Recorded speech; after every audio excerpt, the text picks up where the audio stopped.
I want to really introduce you guys to a friend of mine, Esther Nicholson. We're really excited to have her here presenting Soul Recovery, how the 12 steps meet the new spirituality. And I'm very excited to have Esther with us today. We've been trying to link up and get our schedules right for doing an event for a while, and after last year in Nashville, so I was really excited to have her come out to San Diego, and then whenever we had to move the event online, she was very gracious enough to jump in and do this online format. So I'm really excited to have her here. If you have questions for Esther during the presentation, you can go to the Q&A portion, ask her questions there, and she'll answer them at the end of the presentation. If you have any technical questions or difficulties during the presentation, please put them in the chat window, and myself or Dave will answer those as we go through the presentation. So that's enough out of me. With that, I'm going to go ahead and turn it over to Esther for the presentation. Thank you. Awesome. Hello, my friends. I am so honored to be with you today. Thank you, Glenn, very much. I thank Foundations for having me to this wonderful event. So my name is Esther Nicholson, founder and director of Soul Recovery.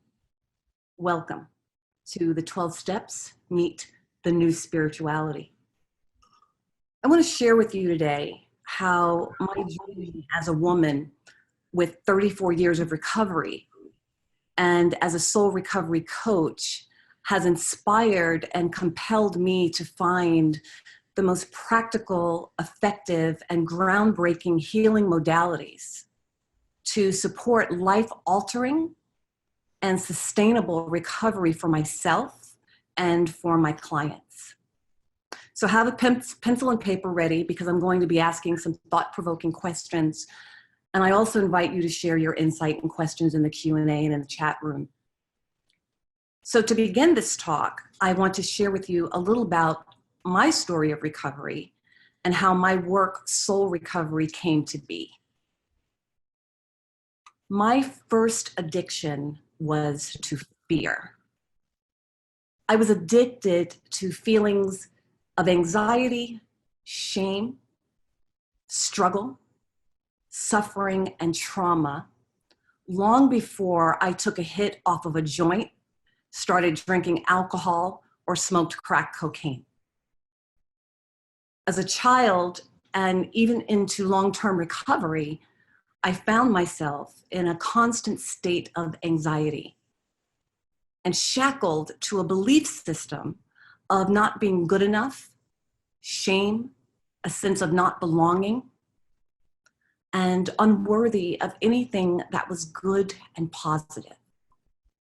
Even though I had a lot of wonderful experiences, including touring for several years as a vocalist with Rod Stewart and Bette Midler, and singing with Beyonce, Faith Hill, and Carole King, among many others, my emotional addiction to fear and unworthiness prevented me from being present and disabled me from participating as a confident and empowered person in what should have been the highlights of my musical career. So how many times have your clients shared something similar with you, where wonderful things were happening in their lives, but they were so stuck in unhealed emotions and past trauma that they felt like imposters for having those experiences and didn't feel as if they deserved it? Perhaps you've even felt that way yourself. As a child and in long-term recovery, it felt as if there was a boogeyman under every bed, hiding in every closet, and just around every corner. I was afraid that the people I loved and wanted to be with would leave me. I was also afraid that maybe they'd stay too long and smother me and trap me. I was afraid of commitment, yet terrified of abandonment. I was afraid of being lied to, yet I lied all the time, fearing that if I told the truth, if I really allowed myself to be seen and known authentically, that I would be emotionally abandoned rejected, and sometimes even physically beaten. It was never safe to be who I really was. So the lines of my true identity and the false identity I had to put on for my very survival became distorted and blurred.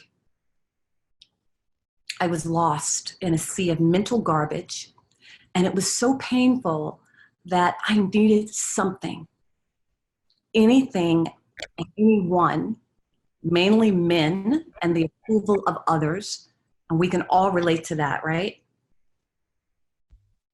I needed anything and anyone to anesthetize the emotional pain and to lower the volume of the noise that was incessantly running in my head. Trauma, disappointment, and shame became my normal. Until through the work of soul recovery, I discovered that it wasn't normal at all. I discovered that I didn't have to find a way to cope with these life-diminishing emotions, which from the perspective of soul recovery is impossible. And I'll explain why later. But that my traumatic memories, limiting beliefs, and dysfunctional emotions could actually be lifted and healed. And we all want to discover how to do that, right? Yes, we do. So trauma and anxiety energetically blocked me from my authentic self, the highest version of myself. And I forgot. I forgot that safety, self-value, and self-love were my inherent birthright and true identity. How many people in recovery actually know that? That self-value and self-love isn't something to be achieved, but is actually something to be remembered and revealed. And how would that awareness be a game changer in the beginning stages of recovery, as well as in the entirety of someone's life? How would that awareness be a game changer in the beginning stages of recovery, as well as the entirety of someone's life? It's the truth about all of us. But somewhere in the dust and grit of the journey of life, we forget. Perhaps you've heard this story about a little boy, about 5 or 6 years old, who wanted to spend some time alone with his newly born baby brother. After some resistance, the parents finally relented, and standing just outside the nursery door so they could hear what their 5-year-old wanted to say, they heard him whisper to the infant, "Please tell me about God because I'm starting to forget. Please tell me who I am because I'm starting to forget." So soul recovery looks at God, higher power, as being the highest version of our authentic self. It's based on the premise that we are not only made in the image and likeness of it, we are it. We are individualized expressions of it. Yet trauma, anxiety, and feelings of not being good enough disconnects us from the highest version of ourselves and causes us to forget our essential nature of wholeness.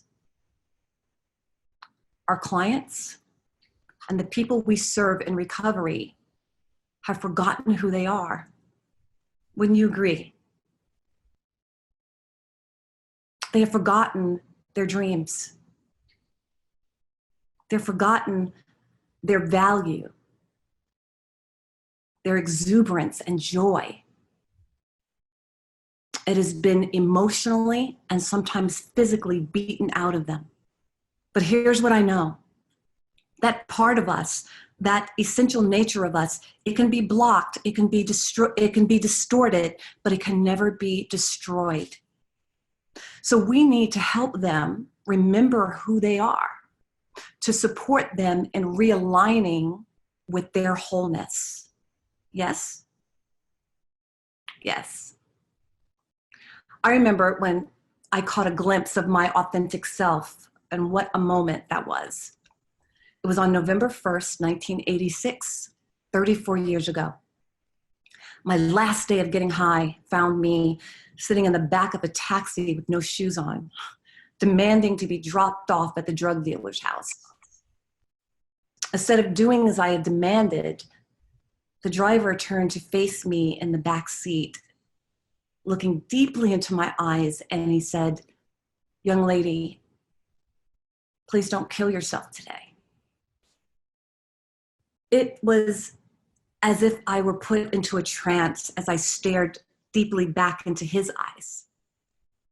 And in this powerful moment of what I call grace, the fog that had been blocking me lifted.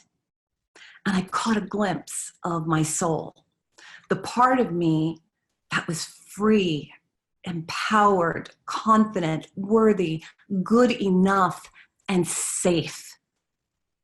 Can I get an amen for just feeling safe in your body? To just not be afraid of anything without anxiety or fear or concern. I felt free for the first time in my life. You know how it feels when you're in a very, very dark room and suddenly the window shades pop up and let in all the beautiful light? That's exactly what it felt like. The shades had popped up and I saw myself. And I wanted more. I caught a glimpse of who I really was, and I wanted more. I became homesick for that part of myself. And for the first time, I realized that I wasn't going to find it in a cocaine pipe or mind-altering drug. And that was the beginning of my journey to soul recovery through the 12 steps. I started practicing the steps after that, as they are written. And I had a spiritual experience that connected me to my higher power. The steps gave me the power to put together 10 years of sobriety, gave me a job, gave me an apartment, which I desperately needed because I was homeless. And they gave me my daughter back, whom I had lost for 2 years due to my drug addiction and for being an unfit mother. But even with all that, at 10 years of sobriety, I was still really fucked up. I was still filled with such self-doubt, shame, unworthiness, and anxiety. There I was with 10 years of clean time, on stage at Madison Square Garden with Bette Midler, Rod Stewart, being invited to duet with them in front of thousands and thousands of people, making more money than I'd ever made, traveling the globe, first class and on private jets. And I couldn't enjoy one moment of it. I was filled with such anxiety every moment of every single day, waiting for them to realize that I wasn't good enough to be there, waiting for them to fire me because I couldn't believe that I deserved to be there. So practicing the 12 steps and being clean for 10 years didn't solve the deep-rooted traumas and emotional addictions that were active long before my chemical addictions. And I didn't know why. I thought I was doing everything that I was supposed to do, and I was practicing the steps to the very best of my ability. At that time, I didn't feel as if my sobriety was in jeopardy. I wasn't experiencing the phenomenon of craving or compelled to pick up a drink or crack cocaine. But I was certainly in spiritual disconnection and emotional relapse for a very long time. And life was hard, even when it was supposed to be beautiful. I've never contemplated suicide or harming myself physically in any way, but there certainly came a time in my life when I didn't want to live that way anymore. It was too painful. And life didn't seem worth living if that was all I had to look forward to. We have so many people in the world who are living that way. So many people in recovery, so many people who have clean time who are still living that way. And they can't go on living that way, and they can't die. They're just suffering. What do you think the solution is? Just take a moment. What do you think the solution is? Do you have clients that are experiencing that? Do you see people in recovery who have clean time that are still experiencing that level of suffering? And how are you, my friends, how are you supporting them in returning to their authentic selves so that they can thrive in recovery? How are you supporting them?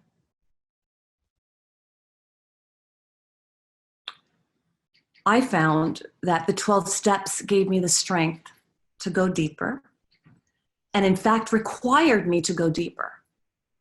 But if I didn't know how to heal my anxieties, belief system, and traumatic memories, and didn't have access to someone who knew how to guide that deeper process, then I would continue to be lost. And if I was lost and struggling, even in long-term recovery, even in long-term sobriety, then I would only be able to take my clients so far, and not to the level that they were really desiring and needing to go to live a fulfilled life. How frustrating is that?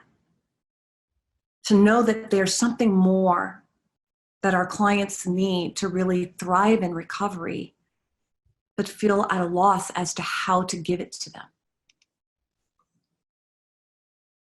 I've also discovered that other traditional and alternative spiritual practices do not give us the accountability, clarity, and rigorous honesty of the 12 steps. I found a way, I had to find a way, and I found a way to bridge the gap between the steps and broadly practiced spiritual teachings, along with other powerful healing modalities, which not only addresses and heals what we typically term life-threatening addictions, but are just as effective for the more subtle and socially acceptable, life-diminishing emotional addictions such as trauma, anxiety, shame, feelings of not being good enough, not unworthy and undeserving. And I have named this program Soul Recovery, the roadmap home to your authentic self. This is what we've been longing for. And that's what I want for you and your clients. Soul Recovery will reinvigorate and re-energize your purpose and your work. When you feel and see the results in yourself and in your clients, the spark of hope and gratification is ignited within you in a way that for many of you, based on what you've told me, has been missing. So, what's missing? What's the problem? And how do we take our clients deeper? How do we go deeper? So, Dr. Terence Gorski, founder of Synapse Center for Applied Sciences, and his 6 stages of recovery is powerful work. And this methodology has indeed saved a lot of lives. Yet the relapse rate is still way too high. The suffering is still way too high. Something is not working. I believe that soul recovery can significantly enhance the efficacy of this approach because of the work that you do. My colleagues that's watching this right now, because of the work that you do, billions of lives have been saved. I'm so aware of that. right? We're so aware of that.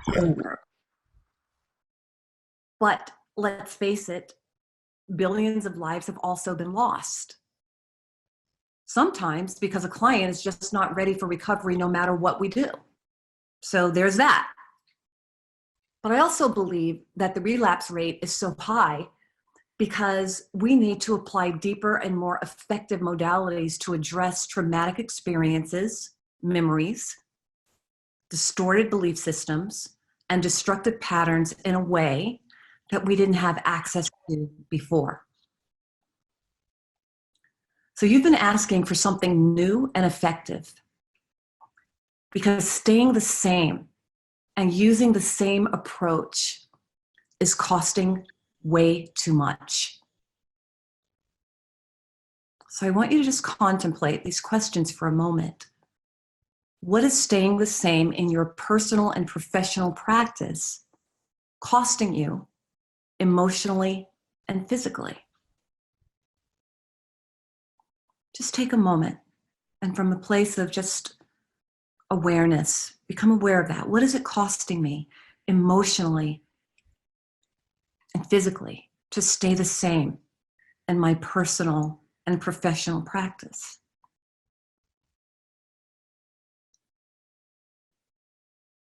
What does it cost you when you're really doing great work out in the field, but not getting any results?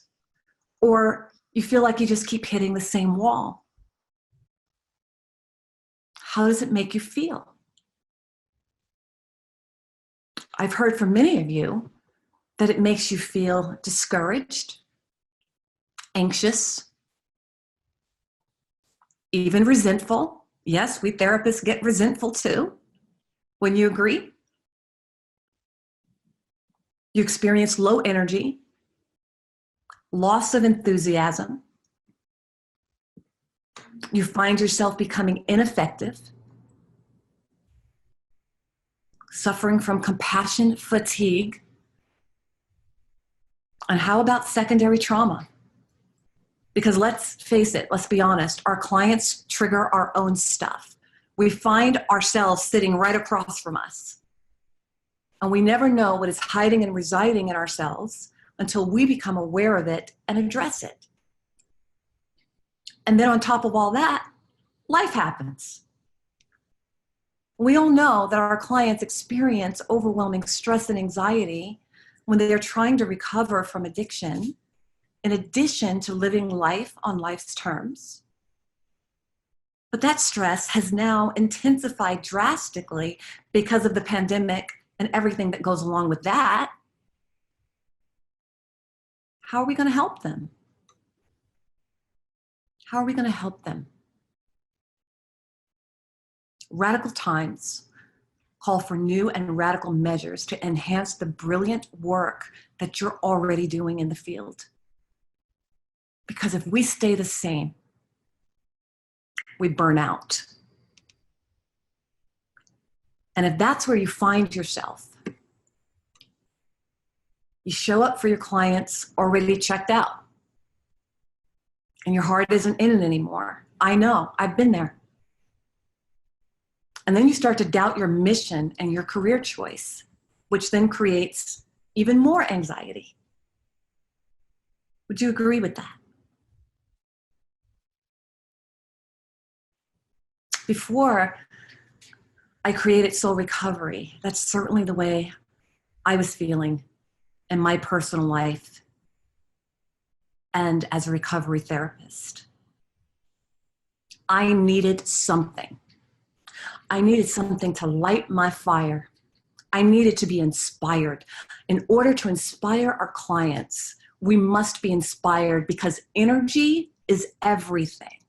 No matter what you say, the energy that we put out is everything. And if our energy is low, guess what? No matter what we say or how good our methods are, we transmit that energy to those we are trying to help. We can't afford the cost of that anymore, and neither can they. So I have a few more questions for you, and I'm going to give you a few moments to contemplate this. How would it feel to know that you're being effective and that you're making a huge difference in the lives you touch? That you're making a deeper impact with your clients? How would that feel? Just take a moment and just breathe that in.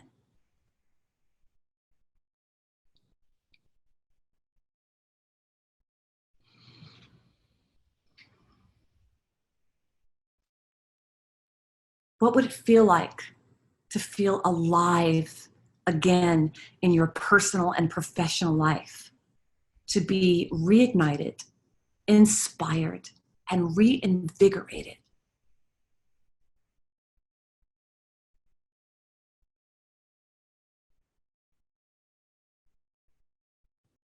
What would it feel like to actually know that you're doing your life's work and living your highest purpose? What would that feel like? There's absolutely nothing more powerful or reinvigorating than that.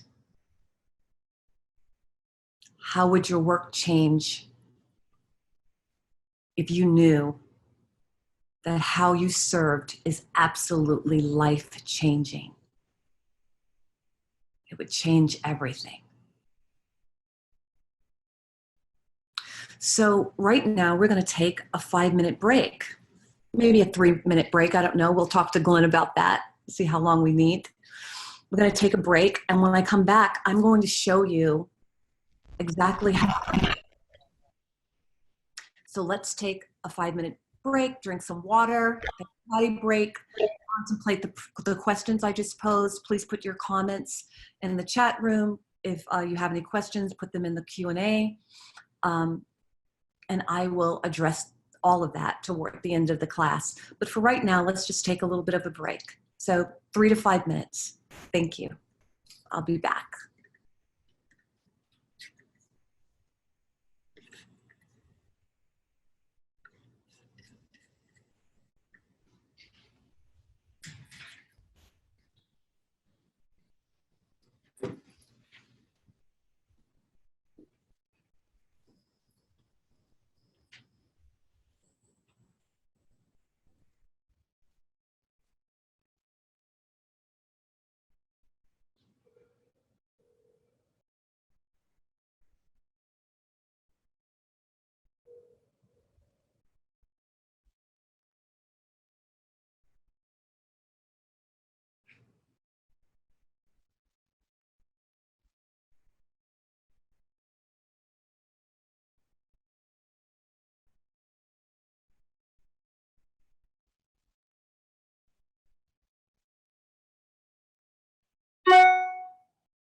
Okay, we're back.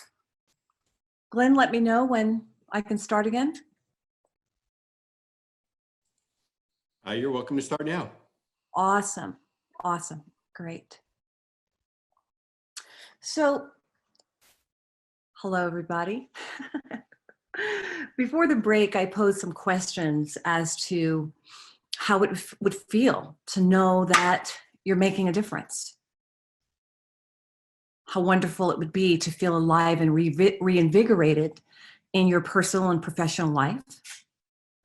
And how would it feel to know that you're making a deeper impact and changing the lives of those you.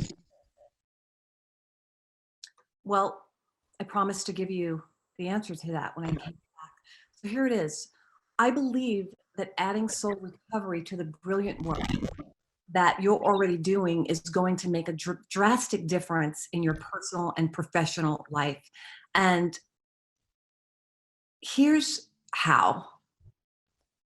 First, let's be clear about how soul recovery differs from other approaches. So soul recovery is different from other approaches because it starts with the idea that healing is achieved by revealing our essential nature of wholeness, and that essential nature is our true identity. The way the mind works is that when we are trying to recover from something, it takes on the idea that something is wrong, broken, and damaged, and requires supreme effort to fight against it, which creates stress and anxiety. So I have created a different and more uplifting model that can be used at the very beginning stages of recovery. From the perspective of soul recovery, to reveal the part of our identities that were established before familial, generational, ancestral, and environmental belief systems conditioned and traumatized us, changes the whole foundation of recovery. We are not here to recover from addiction. We are not here to recover from anything. I want to say that again. We are not here to recover from addiction. We are not here to recover from anything. We are here to recover the aspect of ourselves that has become lost and disconnected from our inherent identity of wholeness. We are here to reveal our authentic identity, which has been blocked by false beliefs, dysfunctional emotions, and traumatic experiences and memories. Now, while this may seem like a play on words, it is actually way deeper than that. There's a part of us that gets lost in the course of growing up. There's a part of us that gets diminished by the grit of the journey. A part of us that we lose track of, and in so doing, opens us to the scourge of addiction and dependent behaviors. This is the key to healing our clients.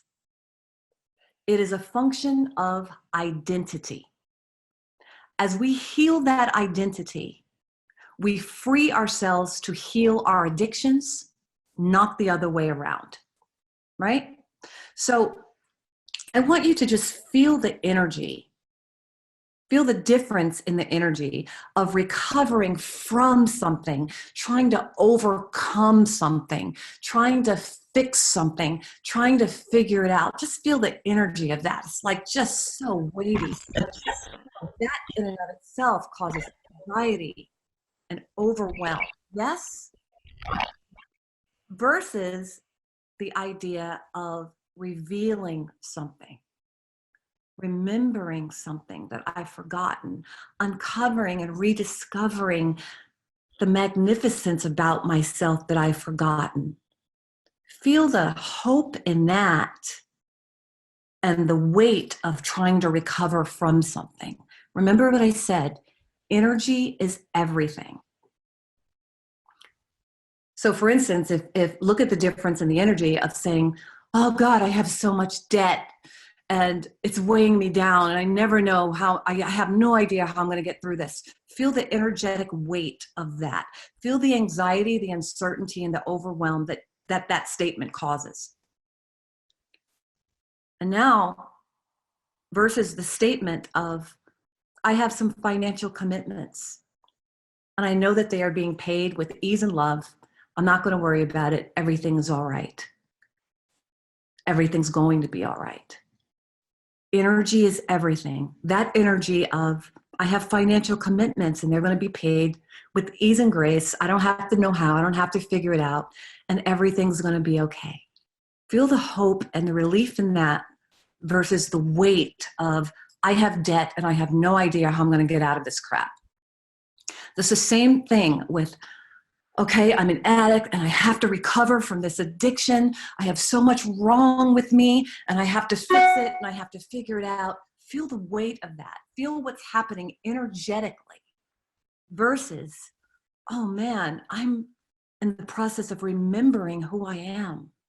I'm in the process of revealing and rediscovering something about me that's amazing, that I just didn't have an awareness of.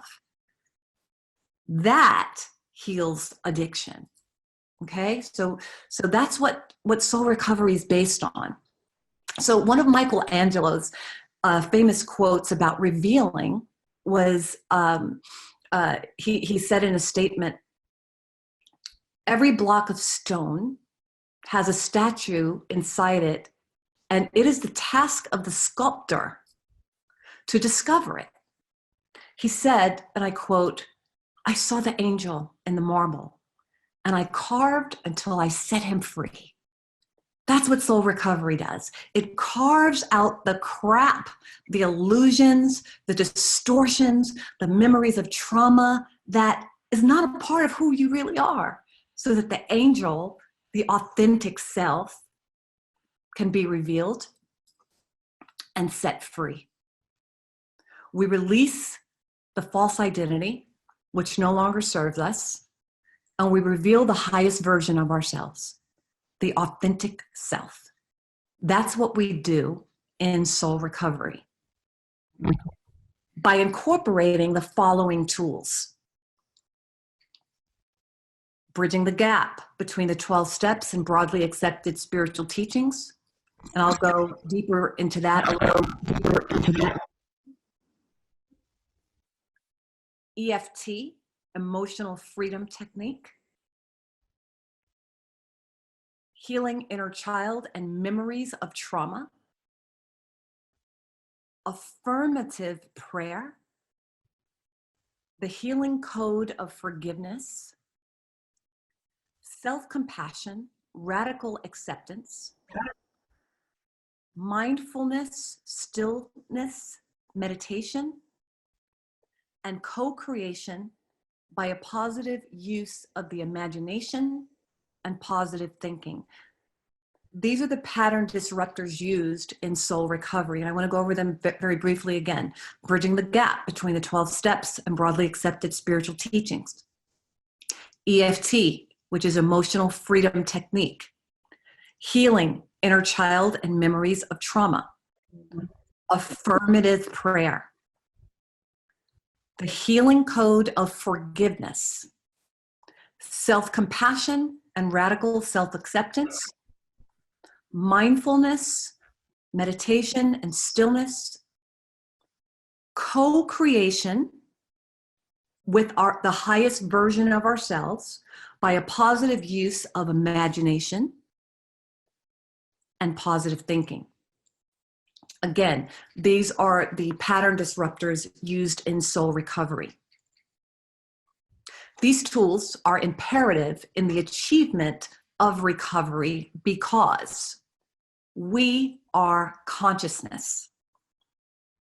60% of our consciousness is the limbic system. The limbic system is a set of structures in the brain that deal with emotions and memory. It regulates autonomic or endocrine function in response to emotional stimuli and also is involved in reinforcing behavior. It is also called the subconscious mind, the part of the mind that is submerged under the surface of our conscious awareness and behaviors. This part of our subconscious mind holds all memory of trauma and feelings of unworthiness, anxiety, and shame. It has forgotten who we are in our purest state and has taken on the identity of distorted memories and limiting beliefs. The limiting beliefs that we hold, that our clients hold, they are based in fear. And fear always has its foundation in love. So this part of our consciousness, the unhealthy aspect of the ego, is not maliciously out to get us. It is attempting to protect us from a limited, distorted, traumatized perspective, which results in addiction, struggle, and the inability to move forward. That's the subconscious mind, and it's 60% of our consciousness, right? And then there's the other part of our consciousness, which is conscious awareness. That's 40%. The other 40% of our consciousness is conscious mind awareness. So you may have seen or heard of the analogy of the iceberg and the sea, which was advocated by Sigmund Freud. And he quoted, "The mind is like an iceberg. It floats with 1/7 of its bulk above water." His theory was that the mind has three parts: the conscious mind above water, the preconscious mind just below the waterline, and the unconscious mind way below. And we have all experienced the cycle of trying to heal the symptoms of our addictions with the 40% of our conscious, or the 1/7 above water, right? While the causes are below the surface of awareness, still unresolved in our subconscious minds. Einstein stated that we cannot solve a problem at the level of the consciousness that created it. We cannot solve a problem at the level of consciousness that created it. And we have all personally gone around in this vicious loop. I know I have. And have certainly observed it in our clients, right? So the false sense of identity attempts to fix itself from the perspective of false identity, right? The false sense of identity attempts to fix itself from the perspective of false identity. It attempts to connect to its authentic self from the energy of the false identity. This is called, as you know, insanity, because it can't happen and it's never going to work. So finally conceding to this cycle inspires and compels us to get out of our own way more than anything else. Most people are not aware of the extent of their addictions or the deep core beliefs, memories, and wounds that underlie their addictive dependent patterns. And this brings me to the importance of what I have named the Quad A bridge, which is why I created it as a part of the Soul Recovery Program. Awareness. Awareness, acknowledgement, acceptance, admit. Awareness. We must become aware of what's blocking us before we can do anything about it. Right? Acknowledgement. You must acknowledge that what you have become aware of is diminishing or even threatening the quality of your very existence. Right? Acceptance. You must accept from a place of humility, self-compassion, rigorous honesty, that you have an addiction, emotional, chemical, and or physical. And an addiction is a distorted sense of attachment to something that is not real. and to something that causes you harm. And that can be emotional, physical, chemical, whatever, right? And so through awareness, acknowledgement, acceptance, we can finally admit with conviction from the very core of our being that based on the limited power of the 40% of your consciousness, the part of your consciousness that thinks is the driver of your life, right? That you can't do anything about it because of the hidden traumatic memories, wounds, and beliefs operating in the 60% of your subconscious mind. And that from this perspective, you are indeed powerless. This brings an entirely new understanding to the first step in recovery, which we're going to just tiptoe into a little bit along with a few of the other steps from this perspective. Of course, the training that I'll be offering goes a lot more in depth and detail, but I just want to introduce you how the 12-step meet the new spirituality. So step one, based on everything that I've just explained, we admit that we're powerless not only over drugs or substance abuse, we admit that we're powerless over our minds. We admit that we are powerless over healing traumatic memories, distorted belief systems, thought patterns, and all emotional addictions. And from this perspective, we are completely out of control, and life has become unmanageable.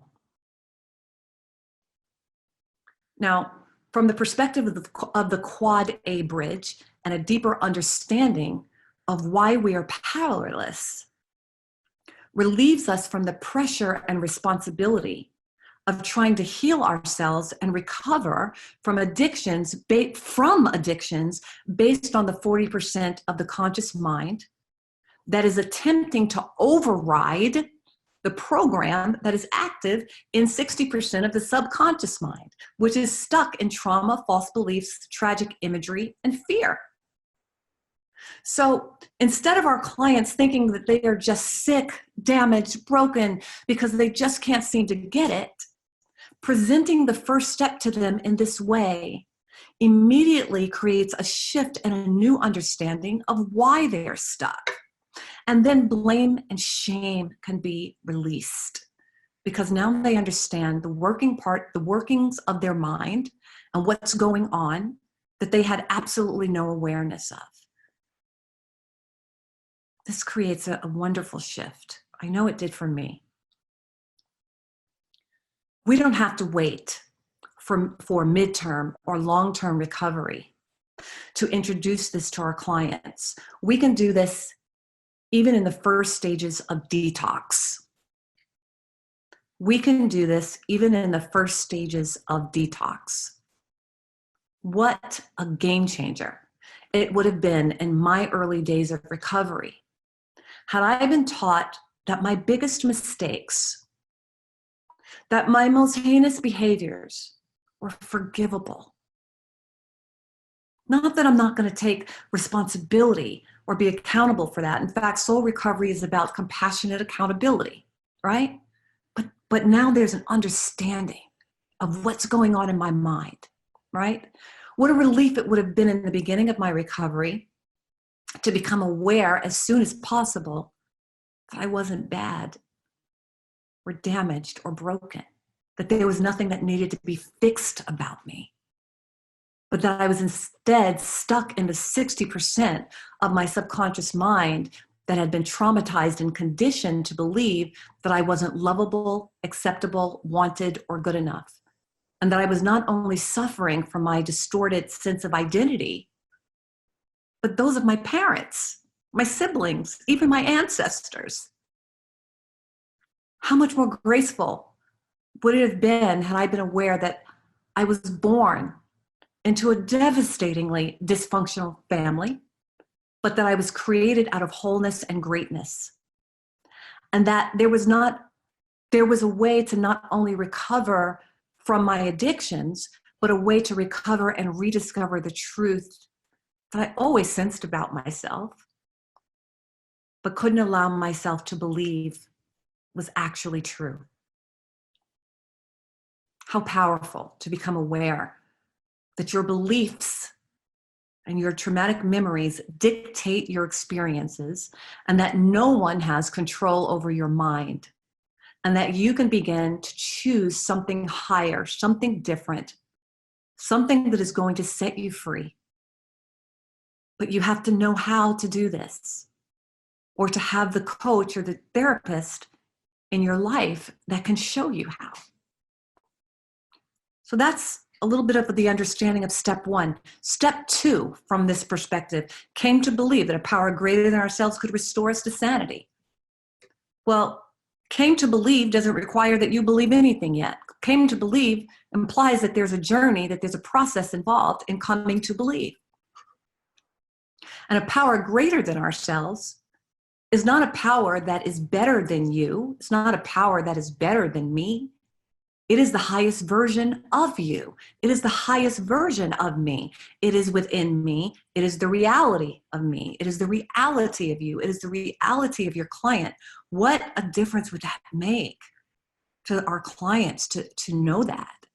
Being restored means being restored back to something that's always been the truth about you. You can't be restored back to something that was never the truth about you. How many people don't know that? That the truth about me, that my original nature is beautiful, is love, is life, is wholeness. I'm enough. I forgot, and now I'm being restored to that memory. My memory is being restored, right? What a difference would that make? It would change everything. It has changed everything for me. It has changed so much how I see myself. When I say that I'm worthy and I'm deserving, I'm not just like affirming that to try to like convince myself of that. I really get it.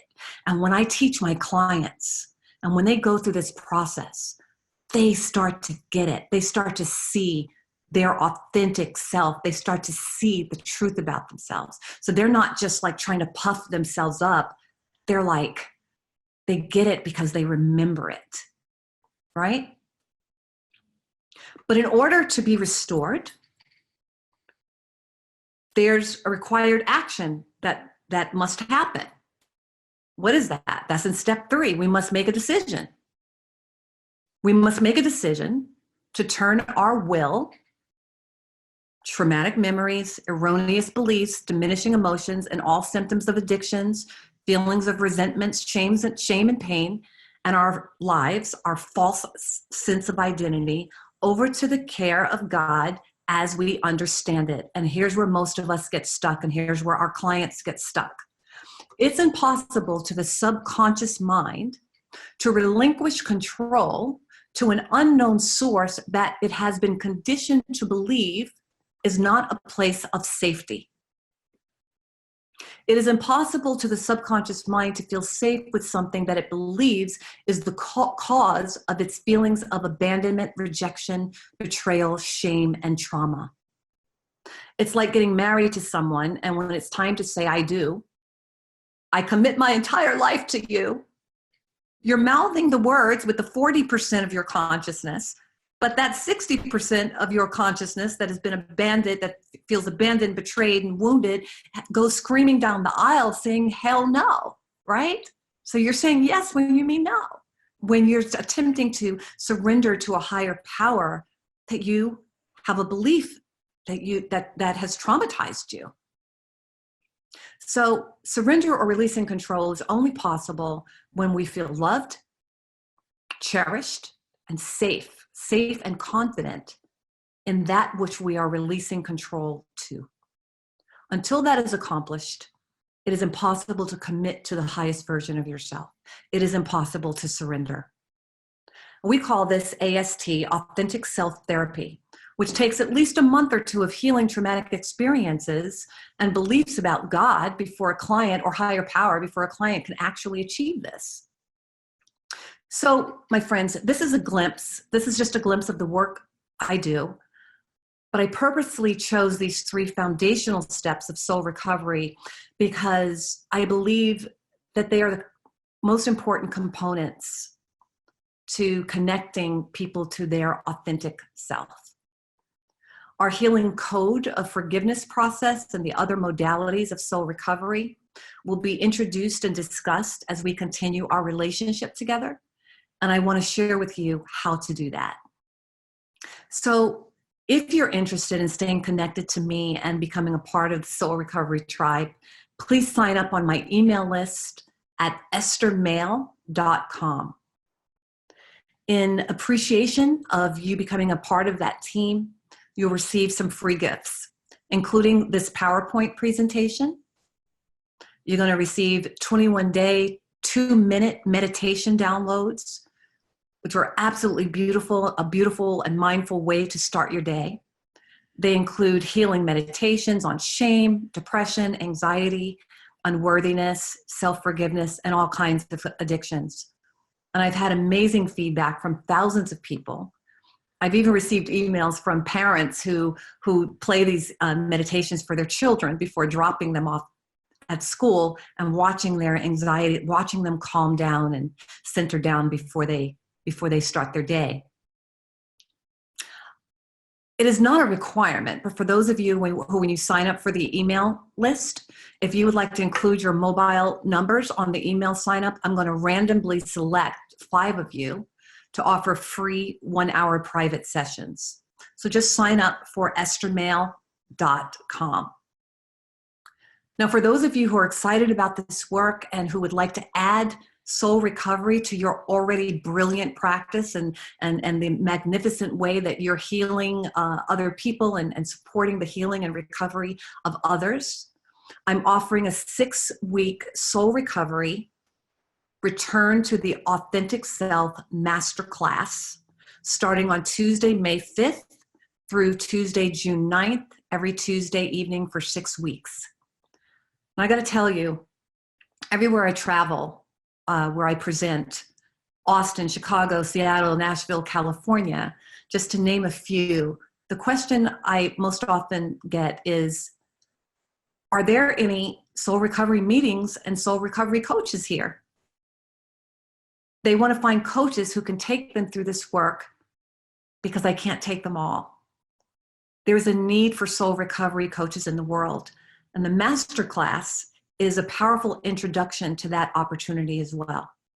So the masterclass is for 6 weeks, and because I'm aware of the climate we're in right now with the pandemic, I'm offering it for $197, which is usually valued at $500.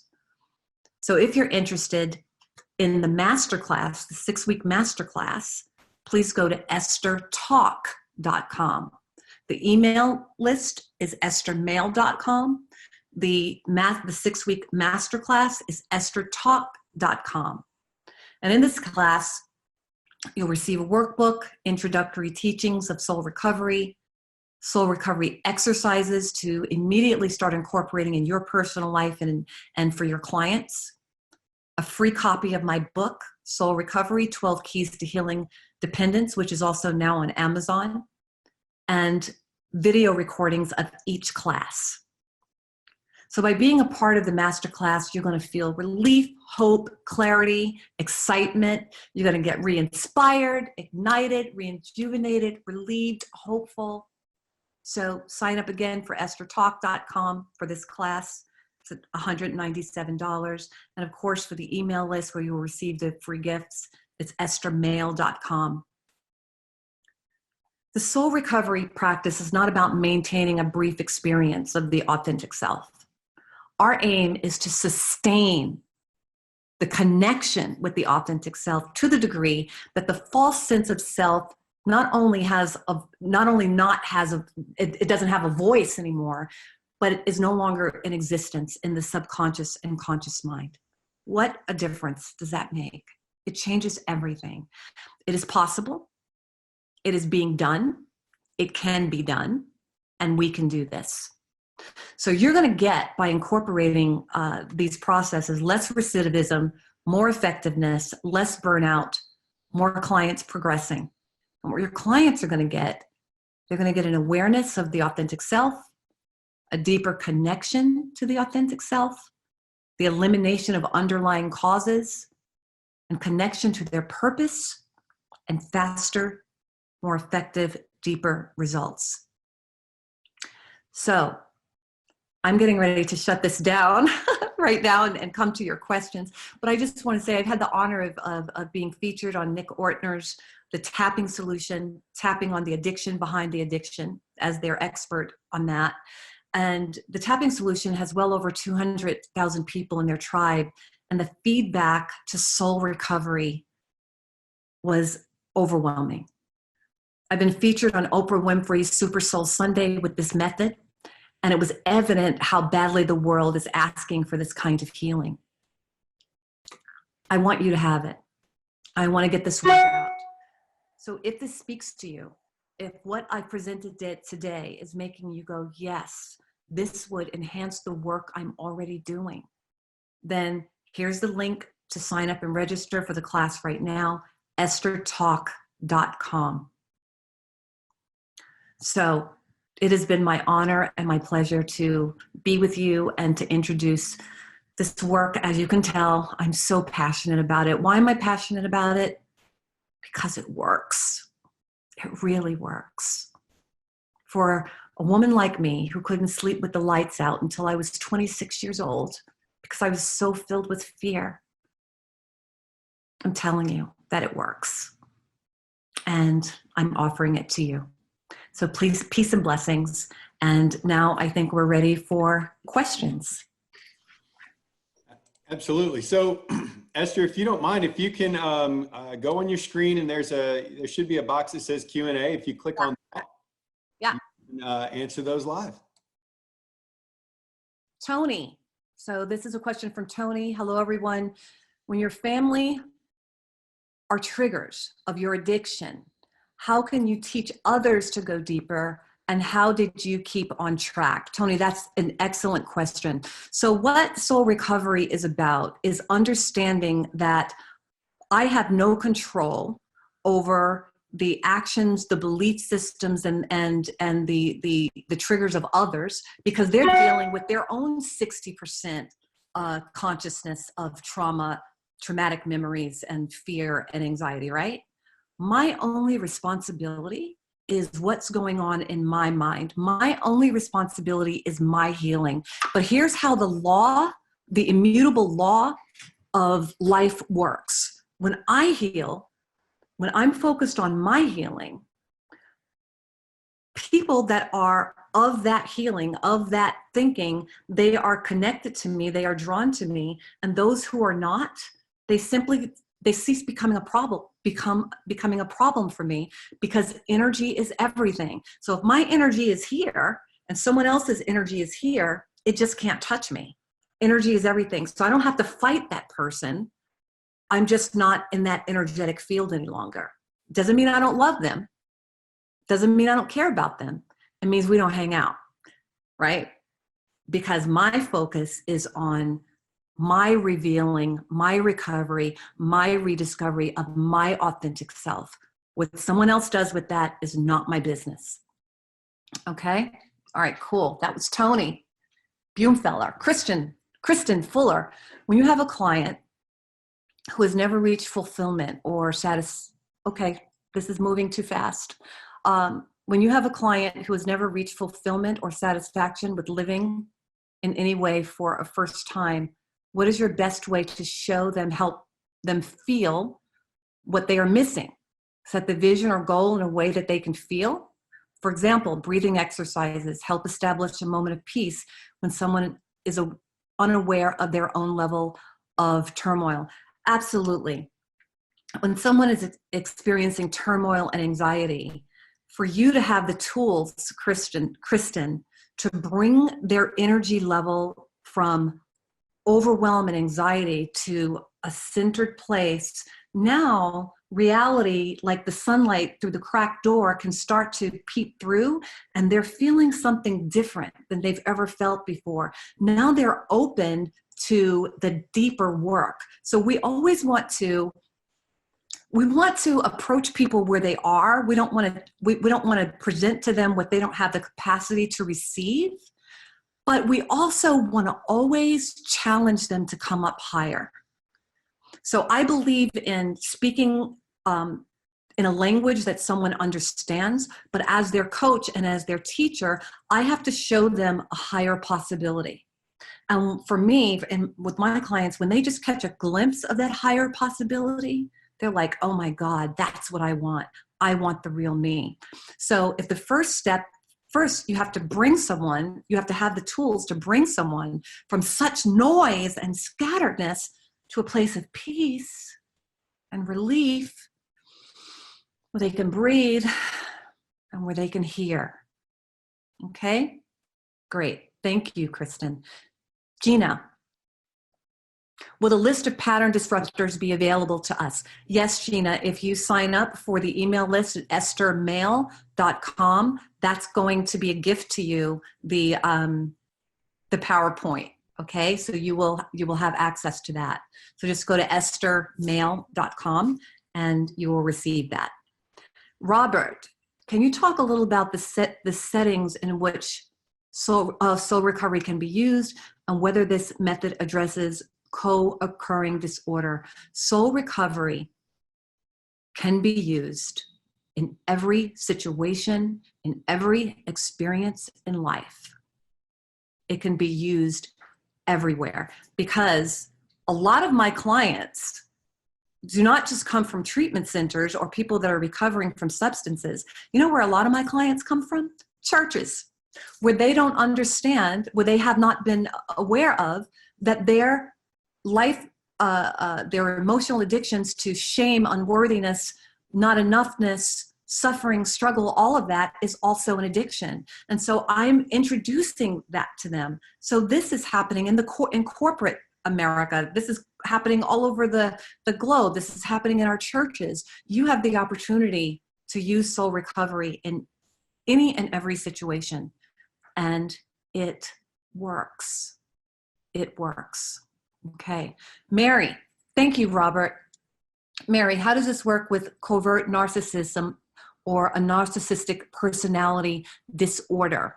Well, first of all, the person who is suffering from this disorder, anyone who is at the edge in their lives of, I can't live this way anymore.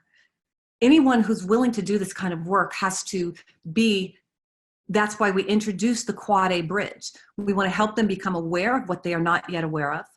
We want to help them to acknowledge that what they are now aware of is diminishing the quality or even threatening the quality of their lives, right?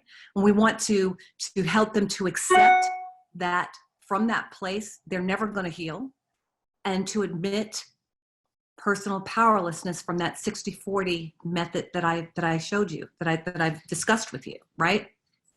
So no matter what disorder someone is experiencing, if they are at the edge of their seats, if they are at that edge where I can't live this way anymore and I don't want to die, then they're ready for this work. If someone is never going to, if someone is living in such a state of denial and they're just not ready for this work, then that's not your client. That's not someone that's ready to be served by you, Mary. Okay? All right. Tandra, Esther, I met you at MOC, I believe.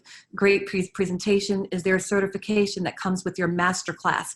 We are working on getting soul recovery coaches certified. And so the masterclass will definitely be a prerequisite for that. And so we are in the process of working on that because we want to get soul recovery coaches out there really trained in this work. So thank you, Tandra. Wade, I'm unable to find a link to get your book and sign up. Can you please provide it again? Esther, so for the email list and to get this presentation and the 1 hour free session, if you're one of the lucky ones and get randomly chosen, that's esthermail.com, Wade, esthermail.com.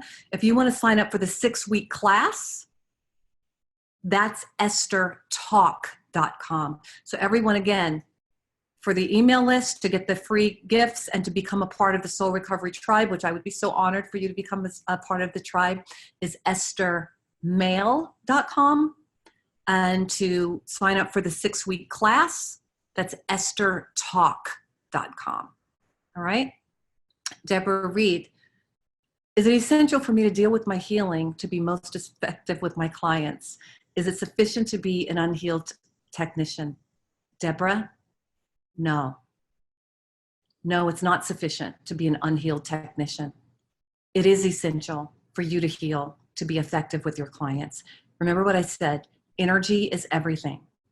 You cannot transmit what you don't have. Anyone can be brilliant and skilled and learn something.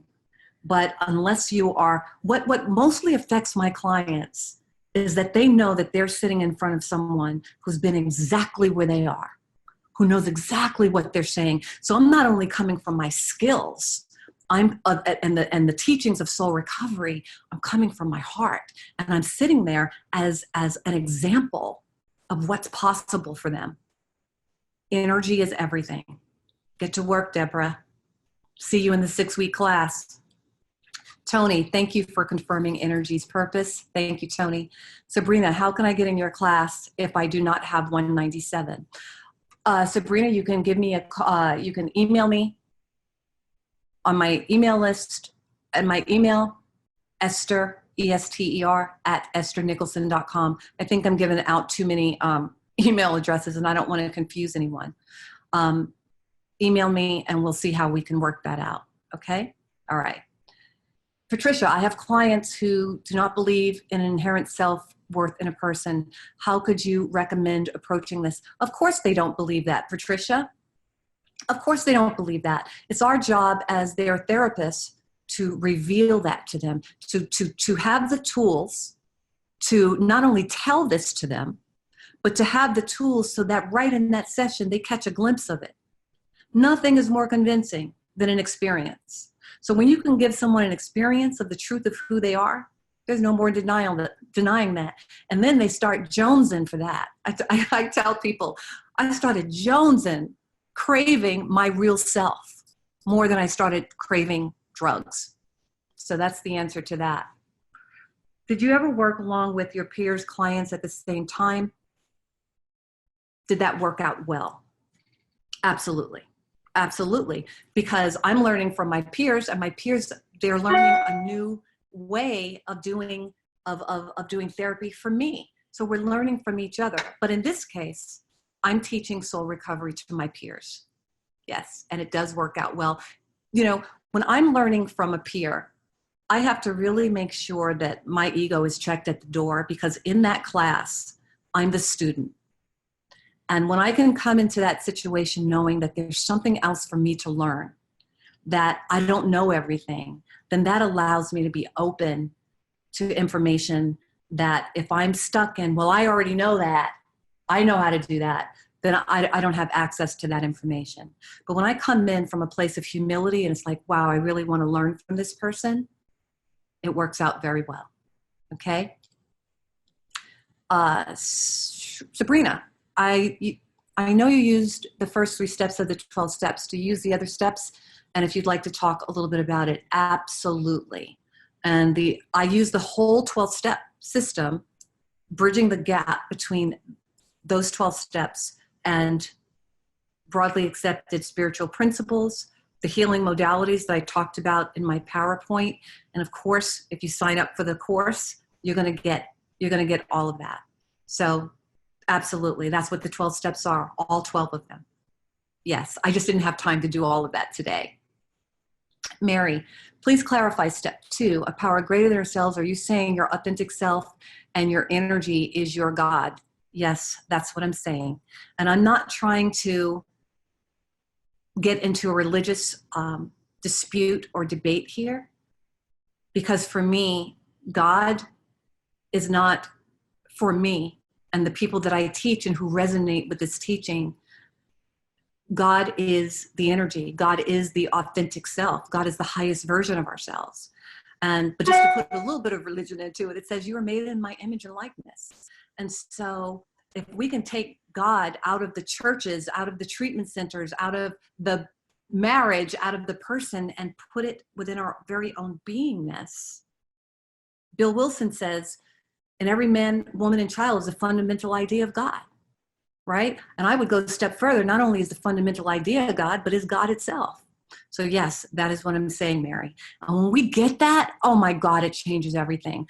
The love, the possibility opens up in a way that never has before when we've kept it outside of ourselves, right? All right. All right. Who has influenced your methodology, both clinically and philosophically? I would say universal spiritual principles, definitely the 12 steps, and universal spiritual principles, Joel Goldsmith, Ernest Holmes, Einstein. There's so many teachers that I've studied from, but not only studied from, I didn't start off studying, my friends. I didn't start off studying. I started off with a mission to heal. I started off with a mission to recover. So I studied every healing modality and every teacher that resonated. Once I got to the 11th step of recovery, and I had that huge spiritual opening, it opened me up to the teachers that resonated with that which had been revealed in me. And so I didn't start off as a teacher. I started off as, I'm dying here. Help me. And so as I practice every tool that's in soul recovery, I put together because I had to practice in order to awaken to my authentic self. Okay.